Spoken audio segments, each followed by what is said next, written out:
जी chapter number 8 जी इंतहाई अहम topic है फाइनल टर्म के हिसाब से। यानी अगर आपका पेपर 50 नंबर का आए ना, क्योंकि अब मुझे तो आप ये समझें कि 15 नंबर का पेपर आपका ग्राफ में से होगा। या ये मैं मोहतात सा बता रहा हूं, जब हमने एमफिल के अंदर एडवांस्ड एल्गोरिदम का कोर्स पढ़ा था तो ग्राफ में से काफी पोर्शन में सवाल आते हैं, इसलिए इसको किसी सूरत में नहीं छोड़ना। फाइनल के एतबार से इंतहाई अहम टॉपिक है। सबसे पहले तो आपने ग्राफ की टर्मिनोलॉजीज को समझना है। इस बुक से या इन हैंडआउट से अगर आपको प्रॉपरली समझ ना आए तो आप ऑनलाइन कोई भी आर्टिकल पढ़ लें ग्राफ डेटा स्ट्रक्चर के बारे में, ठीक है, कि ग्राफ हमारे पास क्या है। Graphs are important discrete structure, उसने लिखा हुआ है जी इंपॉर्टेंट डिस्क्रीट स्ट्रक्चर है because they are flexible mathematical model for many application problem. हम लोग तो ग्राफ को समझते हैं ना कि जो वो लाइनें सी बनी होती हैं, लेकिन मैथमेटिकल और कंप्यूटर की साइंस में ये एक मॉडल है जिसके जरिए प्रॉब्लम्स को सॉल्व किया जाता है। आपने इकोनॉमिक्स के अंदर इसका इस्तेमाल पढ़ा होगा कि एक लाइन इधर लगा दें दूसरी इधर लगा दें, जहां वो कट करते हैं वो आपका कोई ना कोई पॉइंट बनता है, तो बेसिकली उससे सोल्यूशन मिल रहा होता है। तो ये ध्यान में रखें कि ये एक मैथमेटिकल मॉडल है जिससे प्रॉब्लम सॉल्व्स होती है। ये रिप्रेजेंटेशन मॉडल नहीं है। आमतौर पे ये समझते हैं कि हम फलां चीजों का ग्राफ बनाते हैं, तो ये एक मैथमेटिकल मॉडल है जिसके जरिए हम बहुत सारी प्रॉब्लम्स को जाहिर भी करते हैं और फिर अल्टीमेटली सॉल्व भी करते हैं बहुत सारे प्रॉब्लम्स को। और कंप्यूटर में तो इसका बहुत ज्यादा इस्तेमाल हो रहा है इस वक्त, ग्राफ थ्योरी और ग्राफिक्स का। दूसरे सेंस में ना देखें मतलब, लेकिन आप देखें बड़े से बड़े डेटा स्ट्रक्चर और इनके अंदर जो है ना वो हम इसको यूज कर रहे हैं। Any time there is a set of objects and there is a sum sort of connection and relationship and interaction pair of brackets. जी बेसिकली ये है क्या, इसमें हम ऑब्जेक्ट्स की बात करते हैं, उसके बाद उनके आपस में कनेक्शनशिप रिलेशनशिप और इंटरेक्शन की बात करते हैं, उसके जरिए हमें उनका पेयर मिल जाता है। तो एक graph is a very good way to model this. For example आम जिंदगी में आप देखें, आपके पास कुछ ऑब्जेक्ट्स हैं और उन ऑब्जेक्ट्स के दरमियान रिलेशनशिप है, आप इसको पेपर पे मॉडल करना चाहते हैं, उन ऑब्जेक्ट्स को और उनके दरमियान पाए जाने वाले रिलेशनशिप को पेपर पे दिखाना चाहते हैं, और बाद में आप यह दिखाना चाहते हैं कि किसका किस किस के साथ रिलेशनशिप है। तो सबसे बेहतरीन जो डायग्राम जिसके जरिए आप ये कर सकते हैं वो सिर्फ और सिर्फ ग्राफ है। कैसे है जरा देखें जी। एक ग्राफ जो है उसकी तारीफ हमारे पास क्या है, एक graph G equal VE consist of finite set of vertices or nodes and E a binary relation on V called edge. V stands for vertices and E stands for edges। पहली बात क्या होगी कि ग्राफ जो है ना ये bracket में हम लिखेंगे और इसमें दो चीजें लाजमी तौर पर हम बताएंगे, इसके वर्टिसेस और इसके एजेस। वर्टिसेस को आप नोड्स कहते हैं और एज क्या है, A binary relation on V, यानी वर्टिक्स के ऊपर जो रिलेशन होता है बाइनरी रिलेशन कौन सा होता है, जो दो के दरमियान होगा। पहली बात दो के दरमियान, यानी इस वर्टिक्स का दूसरे वर्टिक्स के साथ क्या रिलेशनशिप है, इसको जो जाहिर करता है वो एज जाहिर करता है, ठीक है। E is the set. अब ई में हम क्या होगा, ई एक पूरा सेट है। सेट पढ़ा हुआ है या नहीं पढ़ा हुआ, वो सेट नहीं पढ़ा हुआ सेट थ्योरी में। तो ई एक सेट होगा जिसके अंदर पेयर्स की सूरत में हम लिखेंगे वर्टिसेस को। And pair is an ordered, pair जो है ये ऑर्डर्ड होगा and A directed graph. Order से क्या मुराद है, तो तरतीब को नहीं आप चेंज कर सकते, यानी अगर 3,4 लिखा हुआ है तो 3,4 ही रहेगा ये, और इससे जो ग्राफ बनेगा वो हमारे पास डायरेक्टेड ग्राफ बनेगा। अगर हमारे पास पेयर अनऑर्डर हैं तो इसका मतलब है कि ये ग्राफ जो है ये अनडायरेक्टेड ग्राफ है। ये बेटा लाइनें तो 3 हैं लेकिन इसके अंदर बहुत सारी टर्म्स जो है ना वो बयान कर गया है। डायरेक्टेड ग्राफ क्या होता है, अनडायरेक्टेड ग्राफ क्या होता है, वर्टिसेस क्या हैं, एजेस क्या हैं, और आप कह लें कि डेफिनेशन ऑफ ग्राफ भी बता गया, डेफिनेशन ऑफ एज भी बता गया कि ये किस तरह से लिखे जाएंगे। ठीक है, अब नीचे इंशाल्लाह कोई ना कोई एग्जांपल इसकी होगी। ये आपके सामने ग्राफ बने हुए जी, एक ग्राफ है जिसके नोड्स हैं 1 2 3 4 जी, ये एक ग्राफ है। उसके बाद नीचे एक ग्राफ है जिसके अंदर हैं 1 2 और 4। तो ये जो गोल दायरे नहीं है, ये 1 2 3 और 4, these are called vertices, vertices या नोड्स, वर्टिसेस या, और ये जो लाइन लगी हुई है दरमियान में 1 से लेकर 3 तक, this is called an edge. ठीक हो गया। अच्छा, इसी तरह अगला ग्राफ है एक। अब डायरेक्टेड में और अनडायरेक्टेड में फर्क देख लें।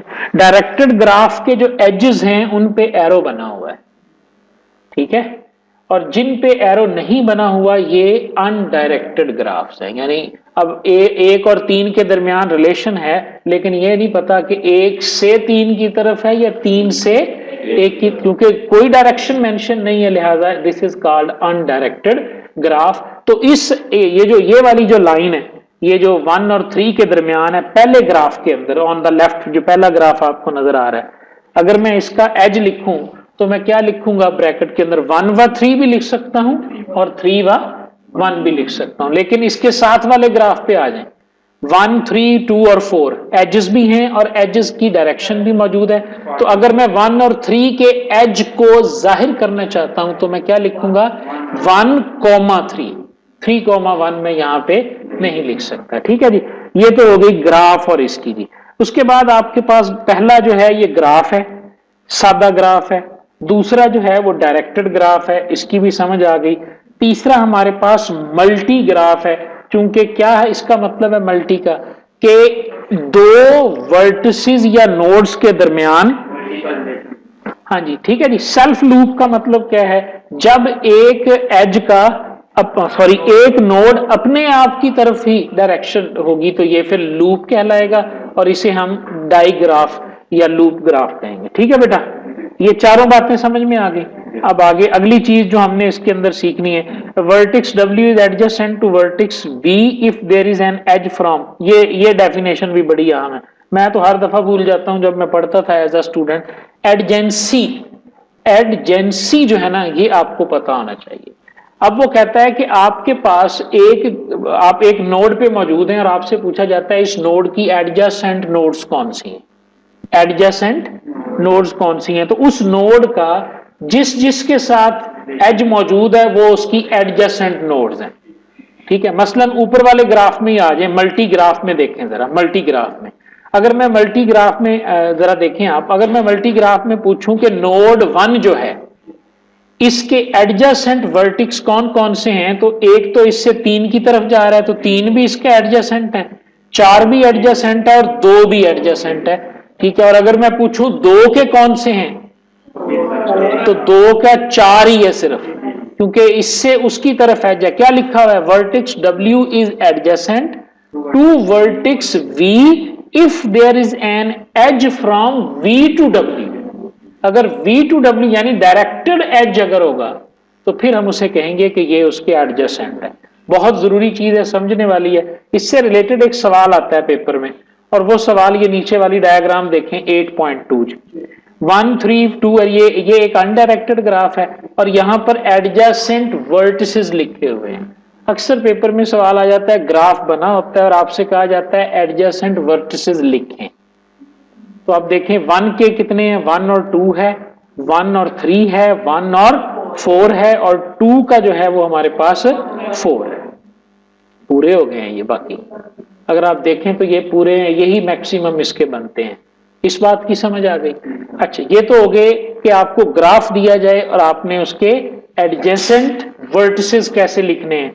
उसके बाद अगला जो आएगा, if an undirected graph we can say that edge is incident on a vertex if vertex is an end point of the edge. जी, ये भी एक नया लफ्ज आ गया जी, इंसिडेंट। मैंने क्या कहा था कि टर्मिनोलॉजीज बड़ी अहम है इसकी। ठीक है, अब ये इंसिडेंट क्या होता है, if in an undirected graph we say that an edge is, edge मौजूद है, वो edge इंसिडेंट कहलाएगा एक वर्टेक्स का अगर वर्टेक्स जो है वो एंड पॉइंट है उस एज का। ठीक है। मसलन E1 इंसिडेंट ऑन, हमने नाम दे दिए जी इनको ना, जो एजेस थे ना उनके हमने नाम रख दिए, देखो E1, E2, E3 and E4। तो हम कहेंगे E1 जो है ये इंसिडेंट है किसके ऊपर, 1 और 2 वर्टिसेस के ऊपर, ठीक है। और E2 जो है वो इंसिडेंट है ऑन 1 और 3 के ऊपर, E3 जो है वो 1 और 4 के ऊपर है, और E4 जो है ये 2 और 4 के ऊपर है। समझ आ गई बात की। इंसिडेंट नाम याद रखना है जी, इंसिडेंट जी। आगे ये भी टर्म थी हमारे पास, इंसिडेंट्स ऑफ एजेस। ये भी पूछा जा सकता है जी, ये ग्राफ दे के आपसे पूछा जा सकता है कि इनके इंसिडेंट्स लिखो, तो आपने तमाम इंसिडेंट्स को आगे बयान कर देना है। E1 किस पे है, E2 किस पे है, E3 किस पे है जी। उसके बाद आ जाएंगे इन digraph, the number of edges coming out of a vertex is called the out degree of vertex and number of edges coming is called the in degree। फिर दो मजीद डेफिनेशन हमारे पास आ गया कि इन डिग्री क्या होता है और आउट डिग्री क्या होता है, ठीक है। अगर आपके पास एक डाईग्राफ है तो डाईग्राफ के अंदर ये देखें जी, नीचे उसने एक एग्जांपल दी 8.4 के ऊपर, ठीक है। नोड नंबर 1 देखें तो इसके ऊपर उसने इन डिग्री कितना है, कितने इनपुट आ रही हैं इसके अंदर, 1, तो इसकी इन डिग्री 8 है और आउट डिग्री 3 है। इसी तरह जो 3 है इसकी इन एंड आउट 1 है, और इसी तरह 4 है, और इसी तरह 2 है। इन डिग्री और आउट डिग्री किसके अंदर, ये डायरेक्टेड ग्राफ भी है और ये डाई ग्राफ से मुराद यहां डायरेक्टेड ग्राफ है। तो अब यहां पर मुझे ये बताओ, अनडायरेक्टेड में हम इन एंड आउट निकाल सकते हैं, नहीं निकाल सकते। तो in degree and out degree specifically किस में होगा, जब आपके पास एक डायरेक्टेड ग्राफ जो है ना वो मौजूद होगा जी, ठीक है। उसके बाद आ जाए जी for a graph G in degree is equal to out degree, ये मैथमेटिकली लिखा हुआ है। तो where E means the cardinality of set E the number of edges, so for an undirected graph degree of v is equal to 2 of e, ठीक है जी। ये formula क्या बनता है जी, अब जरा दोबारा देखें ना नीचे, ये जो फॉर्मूला लिखा हुआ है वो कहता है कि इन डिग्री और उसके बाद आउट डिग्री, इन दोनों को जब हम इक्वल करें ना तो ये ई डिटर्मिनेंट नंबर ऑफ एजेस के बराबर आ रहे हैं, ठीक है। तो इसी तरह वेयर ई से मुराद है कॉर्डिनैलिटी ऑफ द सेट ई, के यानी ये आपके पास कोऑर्डिनेट। अब इसका क्या मतलब है भला, इनकी वैल्यूज जितनी होंगी उन सबको जमा कर लें, उसके बाद आउट की सारी वैल्यूज को जमा कर लें, तो ये आपके टोटल एजेस के बराबर होंगी। जरा ऊपर वाले में हम कैलकुलेट करके देखते हैं।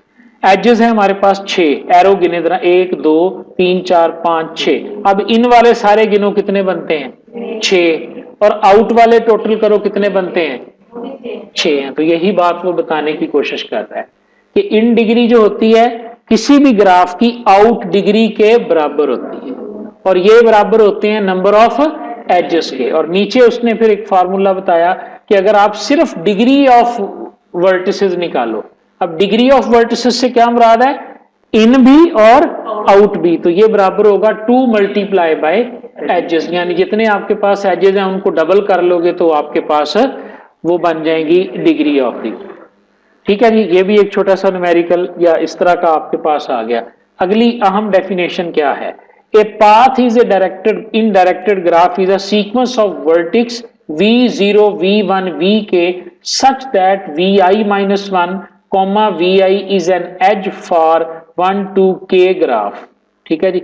ये बात थोड़ी सी समझने वाली, पाथ क्या है, पाथ से मुराद ये है, मिसाल के तौर पे मैं यहाँ पे इस ग्राफ में, तो ये सिंपल सा ग्राफ है, इसमें पाथ की इतनी ज्यादा नहीं आएगी। थोड़ा सा अगर कॉम्प्लेक्स ग्राफ हो तो उसको हम डिस्कस करेंगे कि पाथ हमारे पास क्या है। सुन ले, आपके पास एक ग्राफ है 1 2 3 4 5 6, सुने, और आप कहते हो कि 1 से लेकर 4 तक जाने का रास्ता क्या है, यानी 1 से 4।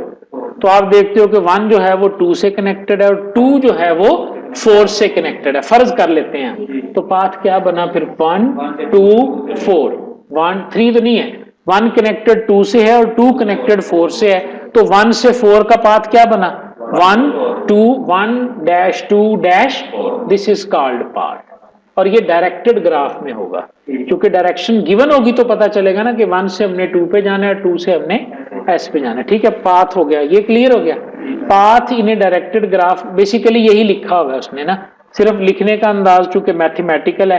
क्या कहता है कि सीक्वेंस ऑफ वर्टिसेस, तो मैंने क्या बोला है 1 2 और 4, तो इसने क्या बोला है कि आप लिखोगे 1 है कॉमा 2 है और कॉमा 4 है, और ये इस तरह होंगी कि 1 2 से कनेक्टेड होगा और 2 जो है वो आगे 4 से कनेक्टेड। ये जो पीछे नहीं लिखा हुआ vi-1, यानी जो 2 है वो पिछले से कनेक्टेड है और पिछला जो है वो नेक्स्ट से कनेक्टेड है। इस तरह करके ये आपके पास होगा, ये एक एज होगा। अगर ये 3 है, फर्ज करो जो मिसाल हम यहाँ पे देख रहे हैं कि 1 2 और 4, तो कितने एज होंगे इसमें? एक एज है 1 से 2 के दरमियान और एक एज है 2 से 4 के दरमियान। ये बात भी इसमें से आपने कैलकुलेट करनी है।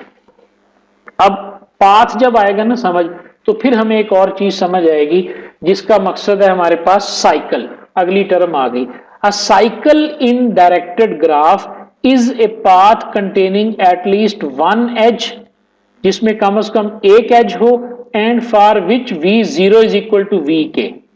ठीक है, जो आपका मतलब ऊपर हम कह के हैं ना कि पाथ क्या होता है, v0 से लेकर vk तक होता है, v0 से vk तक है।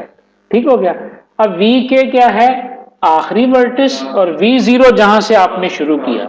अगर पहला शुरू और आखिरी ही एक हो, यानी जहां से आप शुरू कर रहे हैं और आप आखिर करके घूम के आ भी नहीं रहे हैं, v0 is equal to V के, तो इसका क्या मतलब है कि आपने चक्कर काट के वहां आ गए। This is called a cycle. ये एक नोड पे भी हो सकता है, अगर एक नोड पे है तो फिर ये सेल्फ लूप है, और अगर ये 3 के बाद घूम के आ गया, यानी 1 जो है वो कनेक्टेड है 2 से, 2 कनेक्टेड है 4 से, और 4 अगेन कनेक्टेड है 1 से, अगर ऐसा पॉसिबल है तो फिर इसका मतलब है ये एक साइकिल बन रहा है। तो समझ आ गई, ये सारी चीजों ने आगे जाके इस्तेमाल होना है, साइकिल ने, पाथ ने। अब साइकिल में देखो, a Hamiltonian cycle is a cycle that visit every vertex in a graph exactly once. अब साइकिल की पहली टाइप आ गई, दूसरी है एलेरियन, हाँ एलरियन, यही है मेरा ख्याल बनता है, जुलेरियन है, चले जी जो भी है बाद में देखेंगे ये क्या है, AUL। ठीक है जी। तो हैमिल्टोनियन साइकिल क्या हो गया जी, कि एक ऐसा साइकिल जो ग्राफ की तमाम नोड से कम एक दफा गुजर के वापस आ गया, ये हैमिल्टोनियन है, हैमिल्टोनियन पाथ भी इसे कहते हैं। और जो दूसरा हमारे पास है जो एलडियन है cycle, is a cycle that visit every edge of graph exactly once है। उसमें लफ्ज है कि वर्टिक्स को उसने विजिट करना है, इसमें है कि तमाम एजेस को कम से कम उसने एक दफा विजिट करना है, क्योंकि एक देखो ना,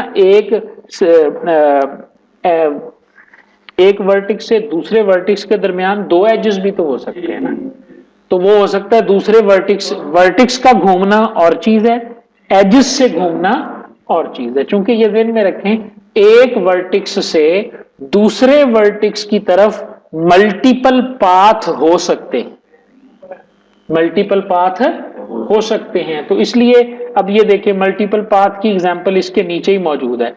8.5 फिगर को देखें, ग्राफ देखें, और अब आप इसमें देखें जी 1 से 3, 3 से 4, 4 से 2 और 2 से फिर एक साइकिल तो इसमें ये मौजूद है।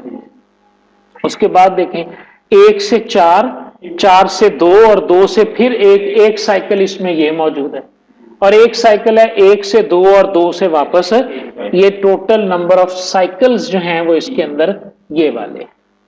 अब ये जो अच्छा ये पाथ भी है एक किस्म का, ये एक किस्म का पाथ भी है कि अगर कोई बंदा पूछता है जी कि 1 से लेकर 4 तक के पाथ कौन कौन से हैं, तो 1 से 4 तक पाथ गिनो अब कौन से हैं। मैं कहता हूं 1 वर्टिक्स से 4 वर्टिक्स तक पाथ बताओ। एक पाथ तो सीधा है 1 से 4, एक है 1 3 और, तो इसका क्या मतलब हुआ, there exist multiple paths between 2 vertices. ठीक है ना, ये बात भी ध्यान में रखनी है, 2 वर्टिसेस के दरमियान मल्टीपल पाथ हो। और जो नेटवर्किंग में आप पढ़ते हो वो यही तो होता है। राउटर क्या करता है, सेंडर और रिसीवर के दरमियान देखता है कि कितने ही पाथ मौजूद होते हैं और उसने सबसे शॉर्टेस्ट पाथ को सिलेक्ट करना होता है। वहां ये ग्राफ एल्गोरिदम ही चल रहा होता है। जो राउटर नहीं है, नेटवर्किंग में कहीं आपने ये लफ्ज पढ़ी होगी, ठीक हो गया जी। तो ये साइकिल्स का भी पता चल गया, पाथ्स का भी हमें पता चल गया जी। उसके बाद जी अब इसी की बुनियाद के ऊपर अगली तारीफ आने लगी है कि graph is called acyclic if it contains no cycles. अगर किसी ग्राफ में कोई साइकिल नहीं है तो हम कहेंगे ये साइक्लिक है, असाइक्लिक है। If a graph connected, if a graph is connected, if every vertex can reach on other vertex, a directed graph is acyclic, is called directed acyclic graph, DAG। Graph है भी directed लेकिन cycle भी उसमें कोई नहीं है, तो फिर ये कहलाएगा DAG, directed acyclic graph. There are two ways of representing graph using an adjacency. यहां तक बात हो गई खत्म, ठीक है। अब आ गया हम ग्राफ को रिप्रेजेंट कैसे करते हैं, ग्राफ की रिप्रेजेंटेशन कैसे करते हैं।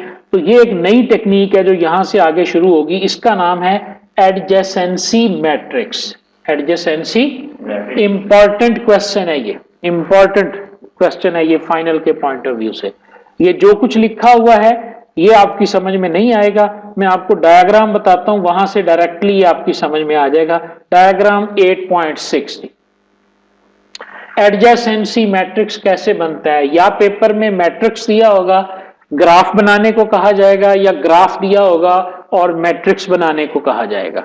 और बहुत आसान, देखें जी 1 2 3 ये ग्राफ है, कितनी नोड्स हैं इसकी, 3 है, तो 3 बाई 3 का मैट्रिक्स ड्रा कर लो, 3 बाई 3 का मैट्रिक्स ड्रा कर लो। उसके बाद देखो 1 से 1 तक एज है ना, तो 1 और 1 के नीचे 1 लिख दो, जहां एज है वहां 1 लिख दो, जहां एज नहीं है वहां 0 लिख दो। This is called adjacency matrix. समझ आ गई बात की? बस जी यहीं तक आज हम बात करेंगे। नेक्स्ट हम बात करेंगे कि डेप्थ फर्स्ट सर्च क्या होती है और ब्रेड्थ फर्स्ट सर्च जो है ये हमारे पास क्या होती है। मजीद इसके बारे में आपने जाके तफसील से ग्राफ की सारी टर्म्स आपने पढ़ लेनी है। tutorialpoint.com पे भी बड़ा अच्छे आर्टिकल इसके लिए मौजूद हैं, और मेरी एक लॉन्ग वीडियो है ग्राफ के ऊपर ना, उसका लिंक मैं कोशिश करूंगा किसी तरीके आपसे शेयर कर दूं, जो मैंने लेक्चरर की प्रिपरेशन के लिए बनाई थी ग्राफ थ्योरी के ऊपर ना, ठीक है।